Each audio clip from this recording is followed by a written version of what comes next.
2026년 1월 30일 모든 투자자가 설마 했던 바로 그날 자산시장의 심장이 멈췄습니다. 평온해 보였던 금요일 오후 갑자기 차트가 미친 듯이 발작하기 시작했죠. 도대체 무슨 일이 벌어진 걸까요? 불과 4시간 만입니다. 영원한 안전자산이라 믿었던 금은 5,595달러에서 4,942달러로 무려 600달러가 순식간에 허공으로 증발해버렸습니다. 음값은 더 처참했죠. 고점 대비 22%가 날아갔습니다. 이게 과연 단순한 조정일까요? 아니요. 이건 명백한 학살이었습니다. 투자자들은 비명을 지르며 매도 버튼을 눌렀습니다. 전문 용어로 카피출레이션, 즉 공포에 질린 항복 선언이었죠. 태양을 향해 겁없이 날아가던 이카루스의 날개가 너무 뜨거운 탐욕의 열기에 녹아내려 추락한 겁니다. 도대체 누가, 왜 이 견고하던 시장의 비상구를 잠가버린 걸까요? 오늘 이 영상이 끝나면 여러분은 이 폭락 뒤에 숨겨진 거대한 설계도를 보게 될 겁니다. 지금 바로 구독과 좋아요를 눌러 이 충격적인 진실의 목격자가 되어 주십시오. 이 모든 사태의 방아쇠를 당긴 건 다름 아닌 백악관의 주인이었습니다.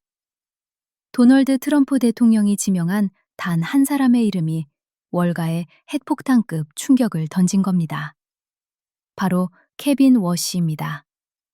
시장은 그를 인플레이션 파이터라 부르지만 사실상 자산시장의 저승사자나 다름없습니다.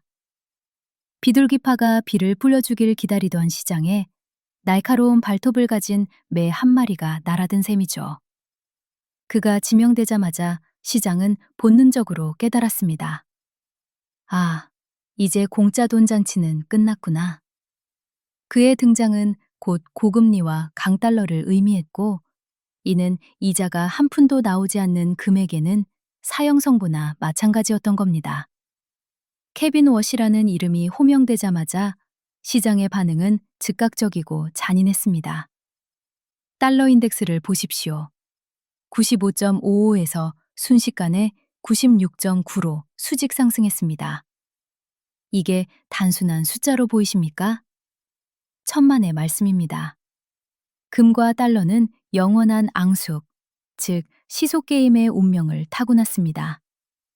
달러가 힘을 쓰면 금은 피를 토하는 구조인 거죠. 지난 4년간 잠들어 있던 킹달러가 깨어나 포효하자 금은 그저 도망칠 수밖에 없었던 겁니다. 게다가 미국 국채금리까지 덩달아 춤을 추니 이자가 한 푼도 안 나오는 금을 들고 있을 이유가 순식간에 사라져버린 겁니다. 그런데 진짜 충격적인 건 뭔지 아십니까?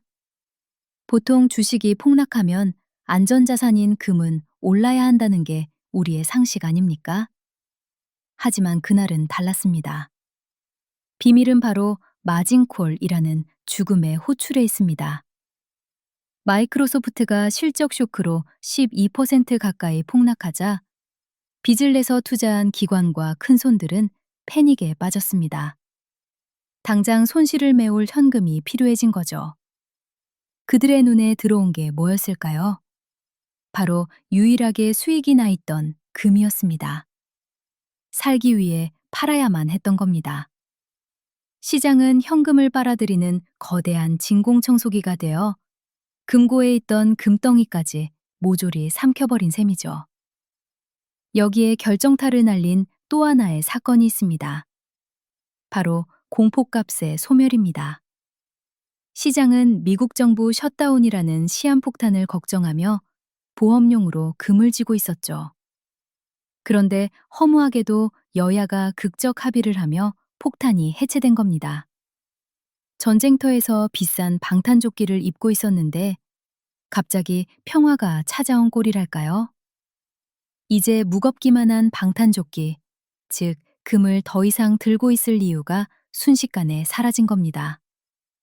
안도감이 오히려 독이 되어 가격을 끌어내린 아이러니한 상황인 거죠. 하지만 냉정하게 차트의 민낯을 들여다보면 이 폭락은 예견된 참사였습니다. 기술적 지표인 RSI가 무려 90을 넘었습니다. 통상 70만 넘어도 과열이라며 경고등이 켜지는데 90이라니요?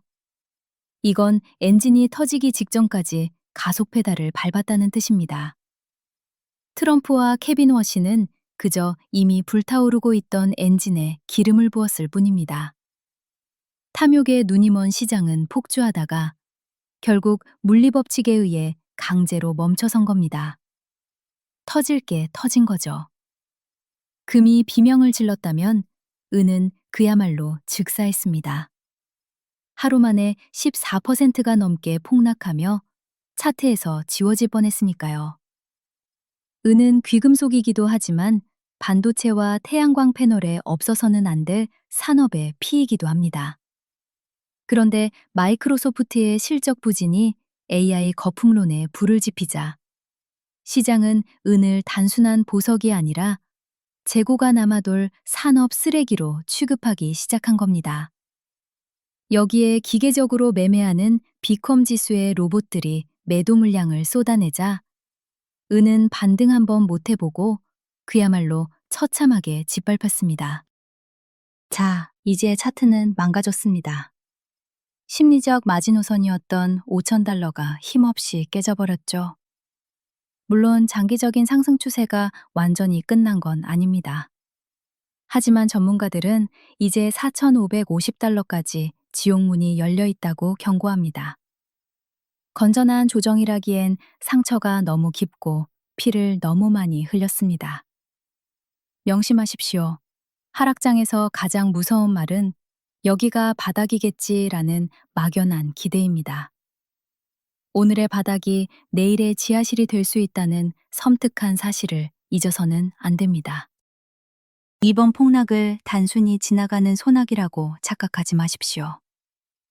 이것은 거대한 판이 뒤집히는 구조적 지각 변동의 서막입니다.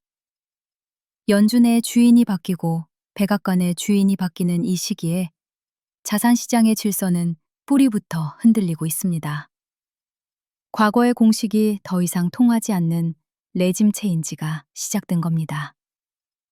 이제 변동성은 어쩌다 찾아오는 손님이 아니라 우리 곁에 머무는 상수가 되었습니다.